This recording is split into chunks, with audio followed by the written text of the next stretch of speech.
Good morning, everyone.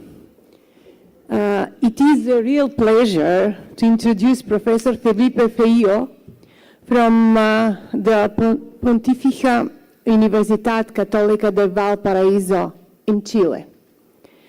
Felipe has worked at some of the world's top institutions like Massachusetts Institute of Technology, Johns Hopkins University, also University of Zagreb, and he brings a deep expertise in modeling complex energy systems with a focus on game theory, optimization, and integrated assessment models, like, for example, GCAM.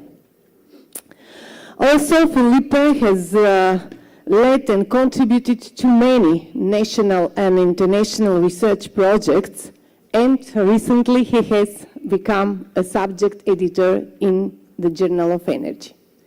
Today, he will walk us through how integrated modeling can help and design smarter, more connected pathways to net zero, linking energy, water, and land in a ways that reflect the real-world trade-offs and synergies. So please join me in welcoming Felipe. Thank you, Natasha. Can you hear me? Yes? Okay. Thank you, Natasha, for the kind introduction. So when I was asked if I could do a seminar today, I was thinking, what the best topic would be. And then I was thinking about the name of the conference, SDEWES, Sustainable Development of Energy, Water, and Environmental Systems.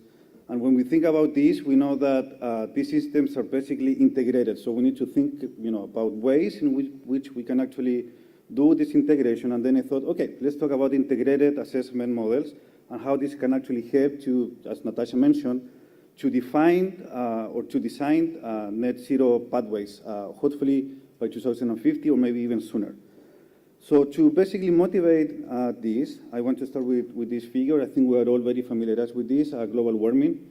We need to make, very strong and fast efforts if we want to achieve, we cannot achieve 1.5 now. We already surpassed 1.5 this year, but maybe we can do it with some overshoot. But what about, 2 Celsius or 2.5? What can we do to avoid, getting into those high levels of surface temperature?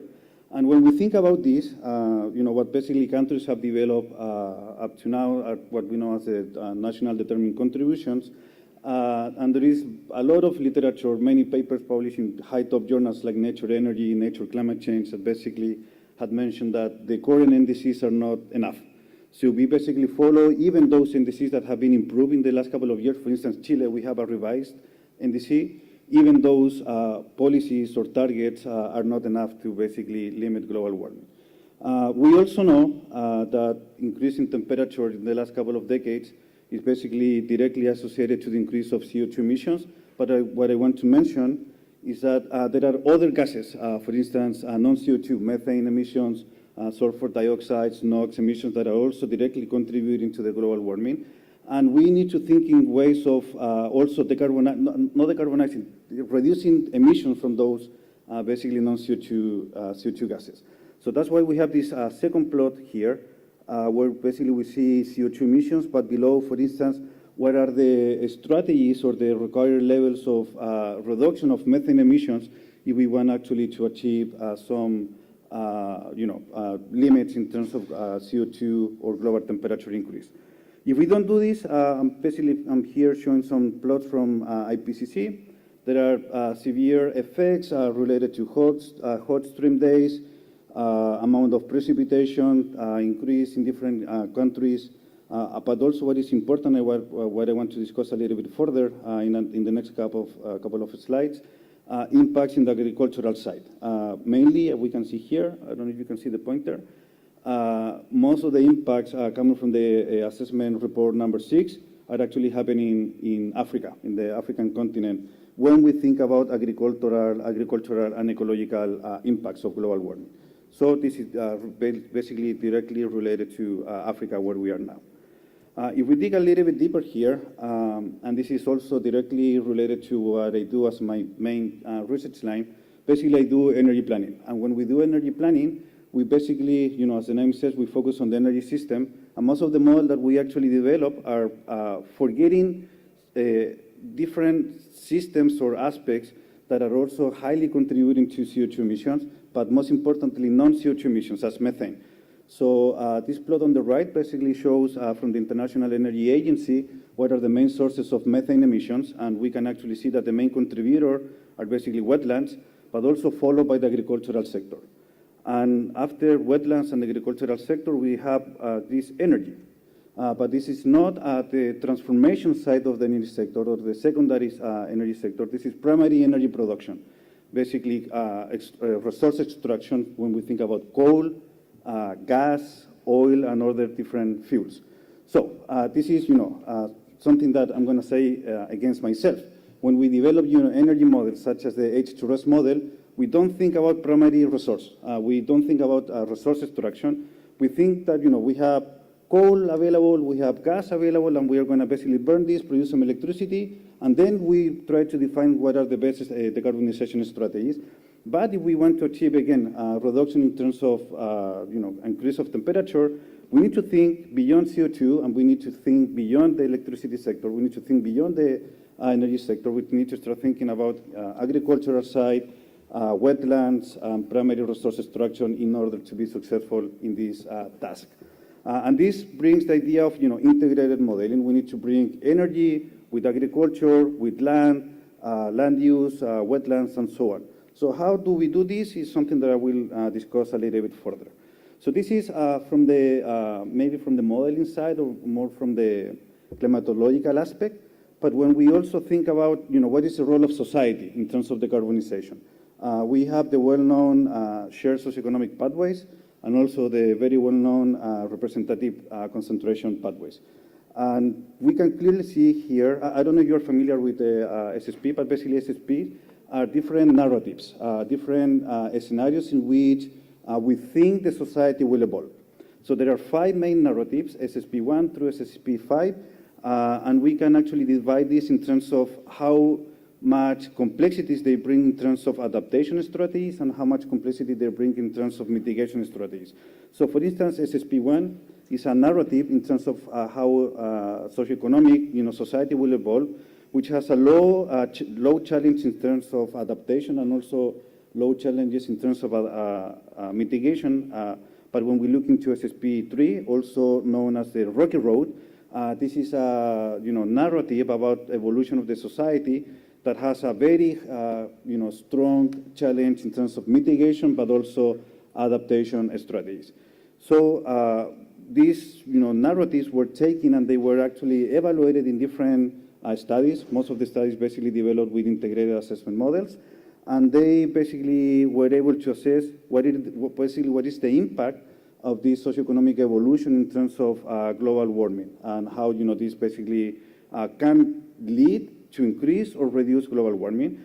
And we can see that here in the plot on the right, that for instance, if we look in terms of SSP3 with a radiative concentration pathway of 7 watt per square meter, the range in terms, where we can actually be into 2100 is actually quite wide.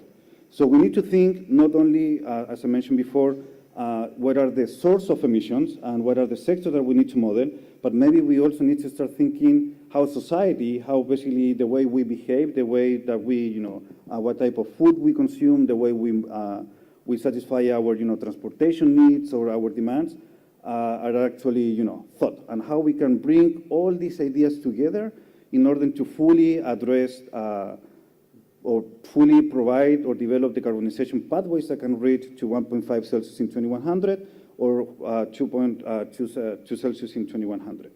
So when we think about nexus, we normally think about energy, water, food nexus or energy, water, land nexus. But what I just mentioned now is that in this nexus concept, my proposal is that we need to bring new concepts, new systems. So we need to start thinking about energy nexus, the nexus between energy, water, land or food, but also climate, also socioeconomics, and now the nexus actually becomes much more complex than what we normally consider, which is the energy, water, food nexus. Energy for water, we are well aware of that. Food for water, energy for land. But what I like the most is this climate for all. So all the activities that we do now, all the efforts that we can actually pursue now to reduce impact on climate, these basically impacts will affect all sectors that I'm mentioning here. Socioeconomics, the way we behave, the way what we eat, access to health that we have, exposure to local pollutants. But climate will also affect land, food production, irrigation through water, energy, climate, and so on. So we need to start thinking in terms of wider point of view. Again, if we want to achieve this deep decarbonization to limit global warming to 1.5. So how do we do this? How do we actually bring all these concepts together? There are different ways. We are very familiar with energy system models, such as the H2RES model. Osmosis, pipes is also very well known. But these models are limited in scope. They don't allow us to actually model all the concepts that I'm showing here. And to actually achieve this, we need to bring the concept of integrated assessment models, because as their name says, basically, they are able to integrate all or most of the sectors or systems that I'm discussing now. So how EAMs actually work, or what integrated model assessment models are, they are quantitative modeling frameworks that combine knowledge from multiple disciplines. This is key. Knowledge from multiple disciplines, including energy, economics, land use, water, climate science, policy, and others. And these models are basically used for analyzing long-term scenarios of global change. So it's not only change in the energy sector, but this is actually change in the global, again, in all these fully integrated systems. They are designed to help us understand how human development and societal choices affect each other in a natural world, including climate change. Okay?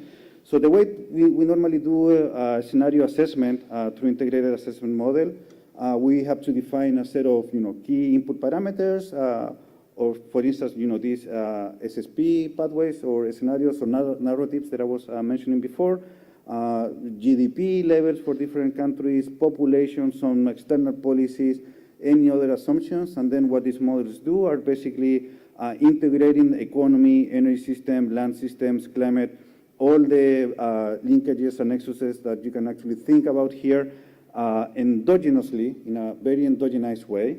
And then we can assess economic output or outcomes, emissions, energy pathways, impacts on land systems, water systems, and so on.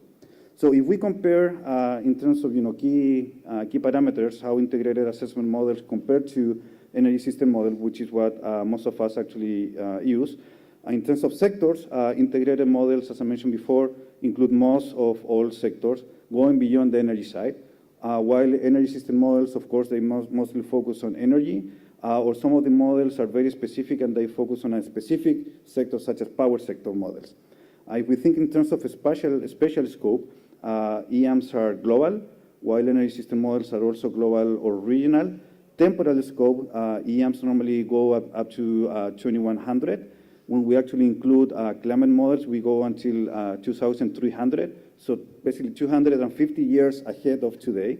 While energy system models are very good in terms of temporal scope, because they can actually address all the resolution scenarios, something that EAMs cannot do because of their complexity. So here we start seeing some of the trade-offs, some of the maybe not really advantages of EAMs, and one of the most important advantages of energy system models. Something that is also very important in EAMs is that both demand and cost of the different technologies is endogenous. We don't need to predefine what the demand level for different sectors will be, and we don't need to predefine what the cost of the technologies or what the cost of the different fuels or energy carriers will be. This is all basically determined in a very endogenized way. While in other models, this is, in most of these models, energy system models, these are parameters that need to be defined from an exogenous point of view. The downside of EAMs, again, as I mentioned before, spatial resolution. Because of their complexity, we need to aggregate, and I'll show you some of the aggregations we do in the next slide. Temporal resolution is very, very bad. We normally consider time stamp of 5 years, and for each year, we basically consider a single, basically each year is a single modeling time. while energy system model can actually solve a full year at an hourly or hourly resolution. And electricity trade or energy trade is actually, depending on the model, can be endogenous or exogenous in EAMs, while in energy system model this is fully endogenous. So it's also one of the key aspects of EAM. So here, this table basically gives us a trade-off or a comparison of the, these two modeling alternatives that are basically used for decarbonization pathways, and depending on the needs and questions that we want to answer, we need to be able to pick the right tool, okay? So, talking about tool, what I want to do now is talk about a specific model. The model that Natasha mentioned at the introduction is the Global Change Analysis Model, also known as GCAM. And this is the EAM that basically my group, my research group, have worked for the last 15 years now. GCAM is one of the most recognized integrated assessment model, also used by the IPCC, and to develop one of the RCP pathways. GCAM basically links economic, energy, land use, water, and climate system, again, in a very endogenous way. And it runs in time steps of 5 years until 2100. In terms of the model coverage, we basically consider 32 energy or economic global regions, while we also model simultaneously 384 land regions, while we also model simultaneously, and again, endogenized, 235 water basins globally. So all these regions, global regions, are basically solved at once for every year, for every market, for any policy that we want to basically assess with GCAM. So if we do assume, for instance, how GCAM basically works, we can actually see here many interdependencies and links that are maybe complicated to describe at the beginning. But something that is quite interesting, for instance, is here when we look into the water system. We have water demand for energy, agriculture, or maybe domestic or municipal water demands. We also have water supplies, surface water supply, ground or natural lakes. And these demands are basically coming from different sectors. Water demand for energy, of course, comes from the energy sector. Water demand for agriculture comes from the land sector that is modeled here, agricultural and land sector.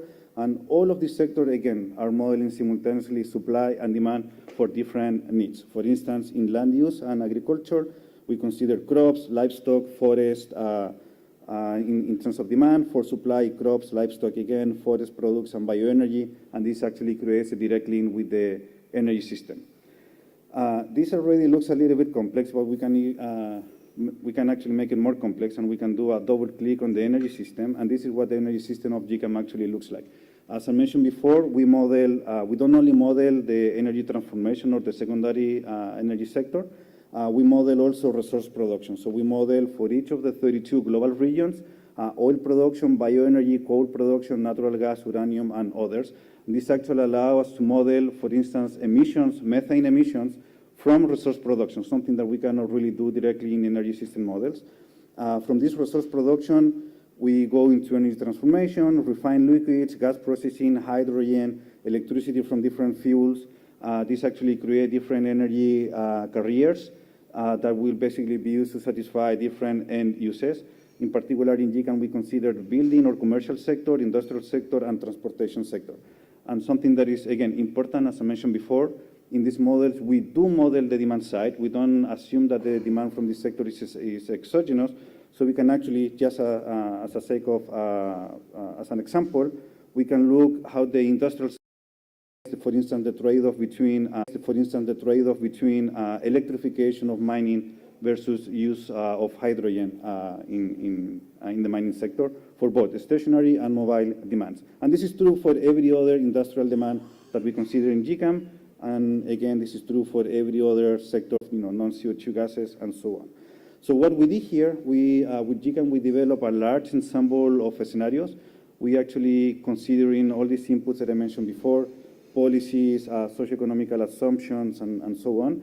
We developed 6,000 different scenarios, 6,000 different pathways, and we run them through GCAM. And what we actually achieve is something like this. The first plot, plot A, actually shows a subset of those 6,000 scenarios. It's actually showing 3,000 scenarios. and what the pathways until 2100 for CO2 emissions should be if we want to be below 1.5. Those are all the lines in red. Below 2 Celsius are basically the orange, brown one, 2.5 green, and so on. So we can actually see that we can actually find very, very deep decarbonized scenarios in terms of CO2 that actually become CO2 negative by 2035. But most of the scenarios are CO2 net zero. We'll reach net zero in terms of CO2 by 2045 or 2050. In a few cases, we can be a bit late in 2055. From CO2 emissions, we can go to concentration. That's what we have in plot B. And concentration is important because it kind of measures, the concentration not only of CO2 gases, but also different gases in the atmosphere. And from concentration, we can actually calculate radiated forcing, and that's what we show in plot C. Radiated forcing for all these 3,000 scenarios. And I want to see if I can do a zoom here. I don't know if this is actually going to work, but let me try. I think it's working. So radiated forcing here for all 3,000 scenarios. So what we're actually showing here is that all the scenarios, again, that are in red, they actually have a higher radiated forcing in the near term, between now and 2040. Radiated forcing is basically directly correlated with temperature increase. So the higher the radiated forcing, the higher the temperature increase we have. So the question is why we have higher temperature increase in the near term in scenarios that would actually reach 1.5 in 2100. And the question is basically in non-CO2 gases. One example is sulfate emissions, or SOx, what we show in plot E. This is also known as aerosols. And when we think about aerosols, those are gases that have a cooling effect in the atmosphere. So for all those scenarios, what we show here, all these 3,000 scenarios, that actually result in 1.5 Celsius, those scenarios have a reduction in SOx. That means that we have a reduction in gases that actually provide cooling effect in the atmosphere, and that actually is, traduced in basically a higher increase of temperature in the near term. So it's very important to actually look into these CO2 gases, but also what is the relation between CO2 and non-CO2 when we are planning decarbonization strategies. Here we have some few aspects that I wanted to mention. For instance, if we only focus on the 1.5 scenario, this paper was published in 2019, 2020, so it's a bit outdated, but I think it was still interesting because it really shows the trade-off between CO2 and non-CO2. So we have some numbers for peak temperature when we want to achieve the peak with or without overshoot. But what is most important here is carbon pricing. So we show that carbon pricing in 2025, the required carbon pricing in 2025 to actually achieve 1.5 has to be between $240 and $450 per ton of CO2. If we want to achieve this without overshoot, or between $45 or to $450 per ton of CO2, if we want to achieve 1.5 Celsius in 2100 with overshoot. So this is just a quick example of what we can do with GCAM in terms of global modeling. What I want to do now is to show you some examples of what we've done at regional or country level. And most of the work that we have done in this context is in the context of the Net Zero World Initiative. The Net Zero World Initiative is a US-led international initiative funded by the US Department of Energy and other entities and philanthropists. And the main objective is to support partner countries in transitioning to net zero emissions energy system. And Chile is one of the partners. That's why we were chosen at PUCV in my university to be focal point for this project, basically linking the US Department of Energy with the Chilean Ministry of Energy and the Chilean Ministry of Environment. But also we have countries in Africa that are partners in this project. We have Egypt, South Africa, and Nigeria. And I wanted to show you some of the results that this initiative basically found in the first report. I didn't work on these cases. I basically focused on the case of Chile. But again, I wanted to show you this in case you're interested in the results. Different EMs were used, not only GCAM. There are different models that were actually used to develop transition scenarios for Egypt and Nigeria. And the report is, again, fully public available. You can go to the Net Zero World Initiative, download it, and take a look at these specific countries. Not only Nigeria and Egypt, also Chile, Poland, Ukraine, Mexico, and other partner countries of this project. So in this context, what we actually did for Latin America, and Chile in particular, we took the global change analysis model. I mentioned before that the model initially considers 32 global regions. And if we do a zoom in Latin America, as we can actually see here, Latin America is highly aggregated. Chile, Bolivia, Peru, Paraguay, Colombia, Ecuador, Uruguay are basically clustered together. So it's not really, the core version of the model is not really well developed to do some assessment and analysis, at least in the Latin American context. So what we actually did, we developed a new version of GCAM, what we call GCAM Latin America, and we basically have a fully disaggregated version of, for every single country other than the Guyanas and Suriname in Latin America. So now we can actually assess each individual policy, each individual indice for each of the countries in Latin America, and actually assess what it really means for the continent. So one of the studies that we did was to look into the stranded asset implication of the Paris Agreement in the context of Latin America. And here we have a very nice result that I want to quickly mention to, again, describe this concept of trade-off and the concept of energy and land and food nexus. So first of all, we showed that if we want to fulfill the NDCs and the Paris Agreement, at least in the Latin American context, there will be a high cost associated to stranded assets, especially in the power sector, and that cost was estimated to be between 37 and 90 billion dollars. So it's a high cost for developing countries, such as those countries in Latin America. But what is really interesting here is that we can find pathways that don't really rely on decarbonizing the energy sector or the power sector. And one example is that we can ask for a higher contribution, for instance, of the land side, the land sector. And we developed those scenarios also in the context of this paper. And what we find is that we can actually meet the Paris Agreement or the NDCs that Latin America actually defined through their NDCs. But the cost is huge. We actually found that avoiding stranded assets in the power sector increases food prices by 13 to 15% in some cases. And this actually suggests that there are big implications in terms of food security for Latin American countries. So this is the trade-off. Do we go with decarbonizing the power sector, which actually result in high cost for the stranded assets, which is bad for Latin American countries, which are developing economies? Something similar can actually happen for continents like Africa. Or we go with decarbonizing other sectors such as land use, which may have a lower cost in terms of economical value, but we affect society by increasing food supply, the cost of food supply. So this is a trade-off that we actually need to take into consideration when we do this type of analysis. So we did this assessment for every country in Latin America. You can download the paper. Again, we did it using the GCAM model.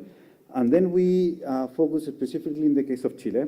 And again, this is my bias just for being in Chile and working in Chile. So I want to talk a little bit about some of the research that we have done more specifically in the Chilean context.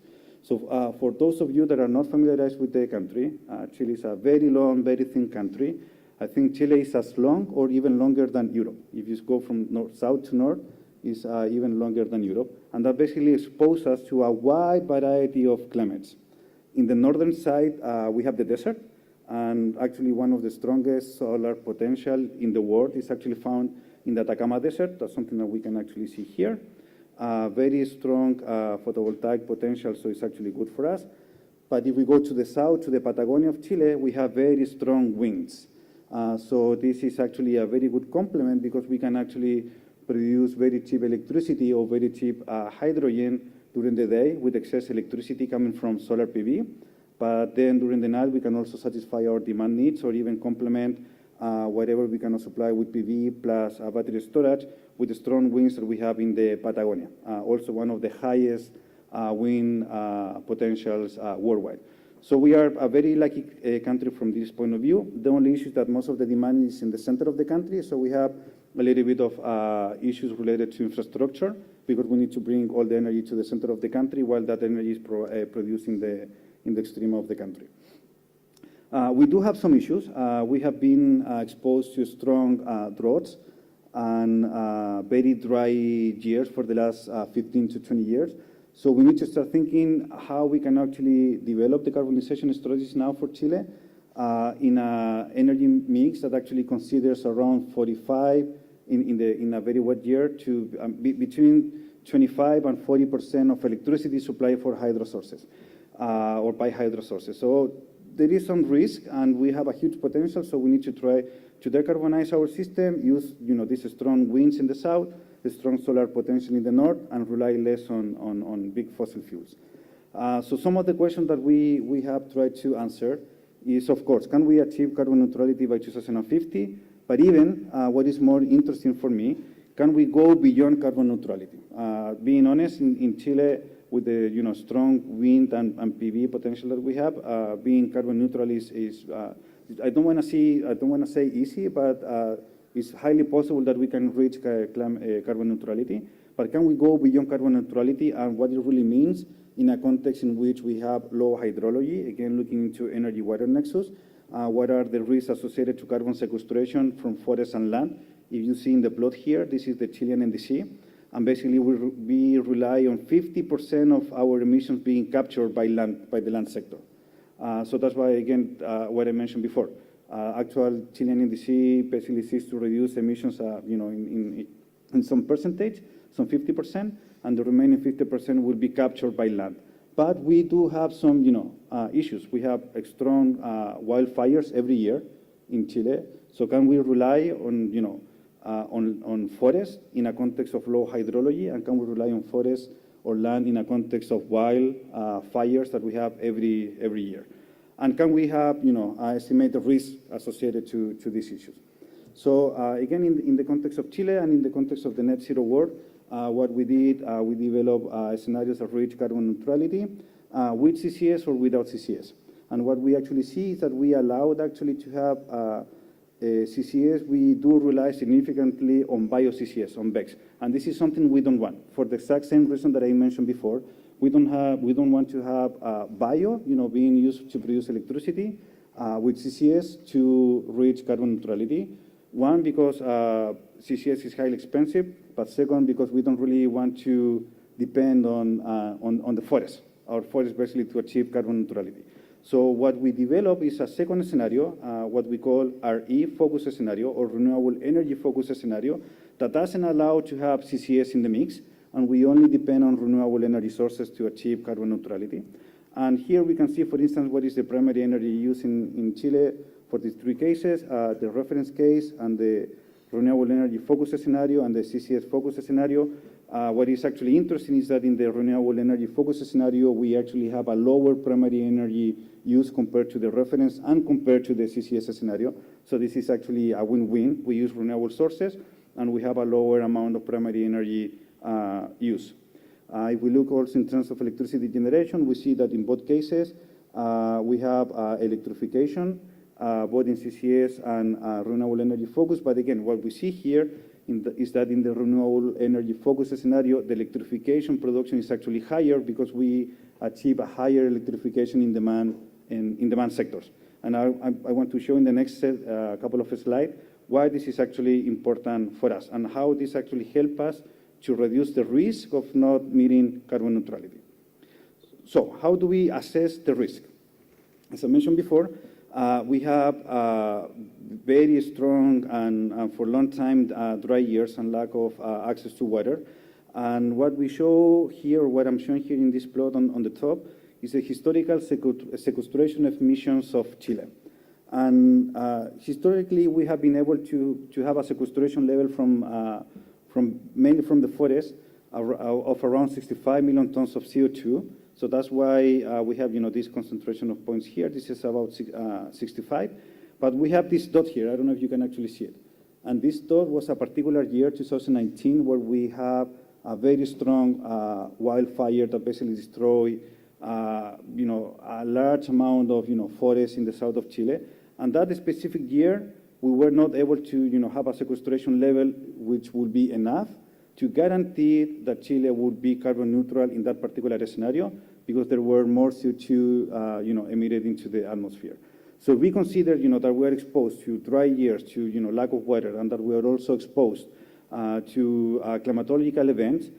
Can we measure the risk of being carbon neutrality in Chile? And we said yes. We used GCAM Latin America, and we developed some statistical analysis and some statistical formulas to actually derive the likelihood of becoming carbon neutral by 2050. And what we find is quite interesting. So, for instance, we see level of electricity or electrification used in demand sectors. We see that in buildings, industry, and transportation, the higher the amount of non-conventional renewable electricity used, the more likely carbon neutrality will be achieved in Chile. And the lower the amount of non-conventional renewable energy, basically, as we depend more on fossil fuels or biomass with CCS, the chances are reduced. All these scenarios basically achieve the Chilean NDC, but what we do here is that we measure the exposure that Chile has to these natural hazards and, access to water, and then we quantify this likelihood based on those natural hazards and exposure. So the more we depend on biomass or biomass with CCS or non-conventional renewable energy, the lower the likelihood that we can actually be carbon neutral, but the more we electrify the final demand sectors with renewable energy, the higher the likelihood or chances that we will actually achieve carbon neutrality by 2050. We have the same here, electricity demand versus percentage of non-conventional renewable energy and the likelihood of becoming carbon neutral in 2050. So this is a bit of the same. And finally, here we have this scenario, again, looking into CCS. So the more electricity we produce with CCS-equipped technologies, the lower the likelihood that we can actually be carbon neutral, because, again, we are depending on sources of energy that are highly exposed to climate hazards in Chile, and that's something that we don't want to actually do. We want to rely less on this type of technologies such that we can actually have a very high or a higher likelihood of becoming carbon neutral. So when we put all of this together, energy, water, forest, natural hazards, and so on, we recently developed a master thesis with some colleagues at the University of Oxford, and we actually studied what are the water, energy, food, implications under these transition scenarios. So we look into energy, land, water, emissions, socioeconomic, and we find these synergies that we can actually see across different scenarios. So, for instance, in cases in which we have an increased population, increased GDP, increased demand for different resources, we see that there is a higher increase for total water withdrawal, which results in a higher irrigation for different purposes, particularly for food production. So we see that here in cropland area increases, forest land area also increases, energy supply has to increase, but water or technologies that actually use water in the electricity sector is reduced. So we are starting to see some trade-off between electricity supply and food supply in this context. 5 minutes? Okay, I'll finish in 5 minutes. So far, I basically mentioned some of the good things that we have done with GCAM, and again, I want to go back to this table. But there are some drawbacks, as some things that are actually not good within, not only GCAM, but within EMs. And those drawbacks are spatial resolution, temporal resolution, and electricity trade. So temporal resolution is quite important, because if we want to have systems that highly, and Evan is doing like this, I knew he was going to say this. If we want to depend on scenarios that, or we want to develop scenarios that highly depend on renewable energy, we need to have models that can actually capture temporal resolution. So what we do when we face this kind of situations with EMs, we develop an ecosystem. Okay, and what do I mean by ecosystem? We have GCAM here at the center, but we have a bunch of different tools surrounding GCAM. So these are tools that actually allow us to do downscaling of the results that we have from GCAM to models that are highly aggregated, or not aggregated, sorry, disaggregated from the point of view of temporal resolution, highly disaggregated from the point of view of spatial resolution, and so on. So one of those cases, one of those models in this ecosystem is a paper that we developed with one of my PhD students, Francisco Flores.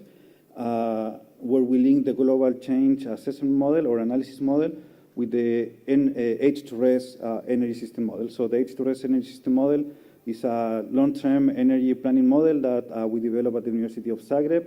And basically, it considers a decarbonization pathway from 2020 up to 2050. For every single year, we consider early resolution, so 8,760 hours every single year from 2020 to 2050.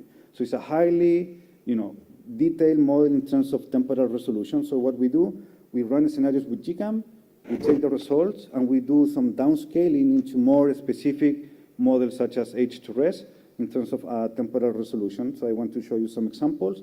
These are results from GCAM in the case of Chile, in a reference case where we run a scenario from 2020 to 2050, and when we want to see if these scenarios are actually feasible from a temporal point of view, we can actually put them in H2RES, and we have the electricity supply for this specific year, which is 2020, with an early resolution. So we can actually go from highly aggregated results at the yearly level to highly disaggregated results at the early resolution level using H2RES or any other different energy system model.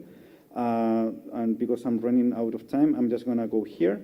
So these are basically two different scenarios that we developed for Chile using GCAM and H2RES.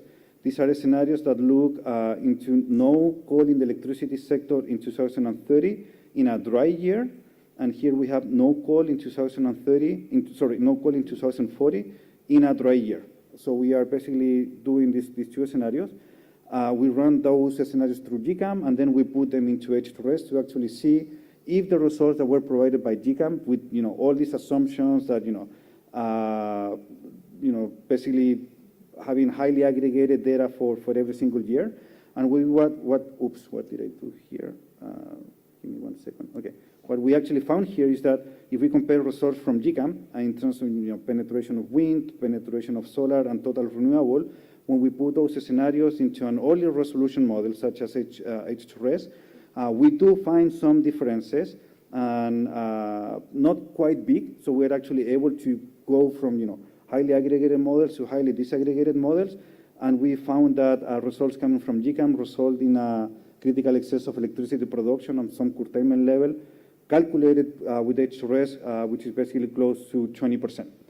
So here we can actually see that results are actually feasible, but actually calculating the impact that this yearly model have on an older resolution model is quite important, because we basically say that GCAM is mistaken by 20%. There is 20% of the electricity that GCAM assumed that it could be produced that actually couldn't be integrated when we go to an early resolution model such as H2RES. So with this, I finish, but before I finish, because I'm the co-chair of Americas for SDEWES, I want to invite you all to next year in Cartagena in January 2026, where we will have the SDEWES, the 5th SDEWES conference in Latin America in the beautiful city of Cartagena. So with this, now I finish. Thank you so much. Thank you very much, Felipe. I'm sure that many of you, including myself, would have a very strong takeaways from this presentation to introduce or integrate in their research on energy planning. And before I give the floor to the audience, maybe I could ask a question about, you show a clear way forward how to improve integrated assessment models by connecting them with energy planning models. But also in your comparative table between integrated models and energy planning, you also have shown some drawbacks of energy planning models in terms of their capacity to address socioeconomic aspects and endogenization of these things. So what do you think about this way forward to empower energy planning model by endogenizing social aspects and the other sectors within as a complementary way how to reach more robust carbon neutral pathways? Yes, thank you, Natasha. It's a very important question, basically, because I tried to emphasize at the beginning that there is an important need to actually model the socioeconomical aspects when we want to develop decarbonization pathways. And the way that at least EMs have done it so far is through these shared socioeconomical pathways. But we want to think in terms of energy system models. Actually, this is some research that we are developing at the university now, basically looking into how we can develop equations that can we build and put into energy system models such as H2RES, or it can be PIPES or any other energy system model that can actually quantify the positive impacts of decarbonization in terms of social justice, new labor, but also the drawbacks, loss that are jobs that are lost. So how we can actually quantify mathematically all these concepts, which is not that easy, because how you can actually define mathematically how to model justice, for instance. But we have developed some ways. There are some definitions, distributed justice, historical justice, and so on, that we can model somehow and put them into the model. What we are doing in terms of the EM side, and that's something that maybe I can show in the next slide, when I mention here this ecosystem, something that, for instance, neither energy system model nor EMs do is the link with macroeconomics, which is also something that is quite important. And what we actually do now, there are these macroeconomic models called CGE, computable general equilibrium models, that allow us to see not only the impacts now on the environment, which is what we do with EMs, but also the impact on the economic side, macroeconomic sides, and then study these feedbacks. So in this macroeconomical side, we can actually study, for instance, labor rate, how labor rate actually impacts the macroeconomics, and how that macroeconomics impacts GDP, how GDP impacts demand, and how demand impacts the supply side for different sources. So this is something that is actually being developed and studied both on the energy side, energy system models, but also on the EM side. Okay, thank you very much. And now the floor is open for questions. Neven, please. Shoot me, Neven. It's interesting how integrated assessment models actually cannot calculate the integration side of the energy systems.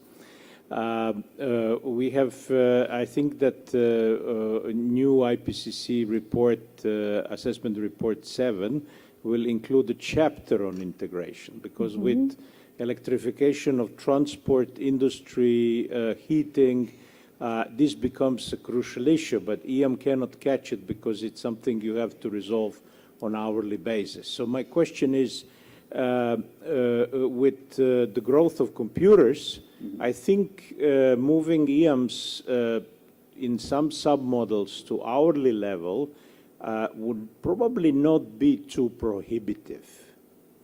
I mean, when EM started 50 years ago, of course it was prohibitive, and it made sense to have yearly steps. But now it becomes quite important to capture that error that you have shown, because in previous assessment reports we were getting too much of CCS because it was not able to capture integration of energy sectors. Yeah. Totally agree, totally agree. So actually something, when we did this study with my PhD student, we wanted, first of all, to quantify what was the magnitude of the error. So that was the first step. And we quantified the error at 20%, more or less. So it's not small. 20% is actually quite large. So what we are actually working now, and some of the ideas that we have to address this, which is also in line with computational aspects, is to do the feedback loop. So can we run GCAM or any EM, calculate the error through detailed energy system models or power sector models, or probably energy system models is better because of what you mentioned. You need to model electricity, heat, transport, all the ways that you can actually integrate renewable energy. And then with that information, you give it back to GCAM, you reassess what the capacity factors are for different technologies, and you can iterate in this way to actually get the good things of both models. Because I can always argue from the other point of view that, energy system models, there are, many things that are, left aside as, assumptions. And we show in different cases that, considering water, land use is actually important for the energy system side. So if we can capture that with EM, but then we can capture all the detailed technologies that we do, for instance, with H2RES, different electrolyzers with their efficiencies, these different, heat pump technologies, or different, smart charging versus not smart charging in the transport sector, and all those kind of things with H2RES, and create this feedback loop. I think that's the way forward. And as computers become more efficient, we were actually discussing with some colleagues, Lorenzo and Sylvain, I believe quantum computer will actually solve all these issues.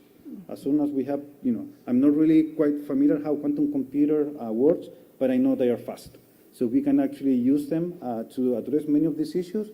Then there is no reason why we cannot even think, further, and maybe thinking, maybe daily EMs or something like that. But soft linking or hard linking? Because the problem, if you are optimizing in, let's say, energy system model a whole period, and then include that results in EM, which is doing it, then you are going to have different historical information. If you're doing soft linking. Yes. So maybe hard linking would make... Hard linking, totally, I agree, is the best approach. But then you need to find ways in which both models are programmed and developed in a common language and in a common way.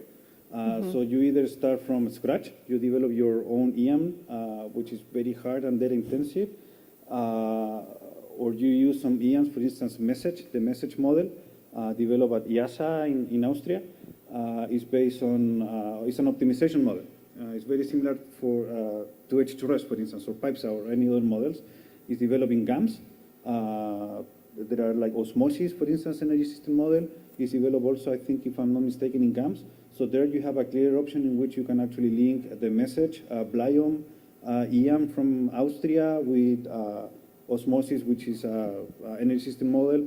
Both of them built under the same modeling, language, basically. So it's probably the best way, but again, with current computers, I think it's highly complicated to do that.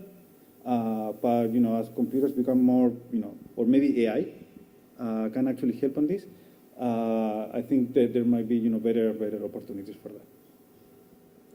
Okay, one short question I think we have time for. Please, Goran. Okay, just two short questions. Okay, two. But a long comment. I just would like to thank Felipe for a nice presentation. I know it's very hard to present modeling of the whole world in a few minutes, so it's quite difficult with the new models. And so I'm interested actually in 2 points that maybe this GCAM, how it's solved there. First one is S-curve, so how the learning curve for technologies is integrated, and the second one is how the circular economy is integrated, or use of resources. So for example, will you, when we will not need these ships, using for sending fossil fuels from one side of the world to other, shall we melt them and make steel towers for wind turbines, or this is not taken into account? So all resources that you need for the, let's say, new system, are the old resources taken into account and converted to it, or you just add the new resources? Or yeah. So on the first side, I was just looking for this plot, so I'm going to ask you to repeat the second part because I lost you a little bit when I was looking at it, but let me answer this part first. So for all the technologies in GCAM, we actually model their supply curves and how they evolve over time, and how their supply actually, their supply cost actually depends on the deployment of the technology. So for instance, this is an example of wind. So we do actually a global mapping of wind potential, very detailed, and here you have this supply cost curve with this kind of, S shapes for different regions. And these are actually endogenously considered within the model, and they are shifted up or down depending on their deployment. So the more you use them, they go down. The less you use them, they become more expensive. So they actually, help on the transition. So the good thing about GCAM is this is actually a market-based model. So you are for every market in every period and so on, you are actually finding what is the price at which that technology can actually be deployed and implemented. And that's why it's very important to model and map this supply curve for all technologies. So this is for wind, but we do the same for PV, for uranium, coal, gas, all the basically, fossil fuels and renewable sources within the model. And the second part of the question was? For the use of the resources, Okay. we need a certain amount of lithium, but is the recycling and circular economy taken into account? Recycling and circular economy is not, in this version of the model, at least so far, it's not taken into account. But including new materials and new resources is quite easy. We're actually working now on one of the papers also focused on Africa that I showed before. It's looking into extraction of new materials for batteries and so on.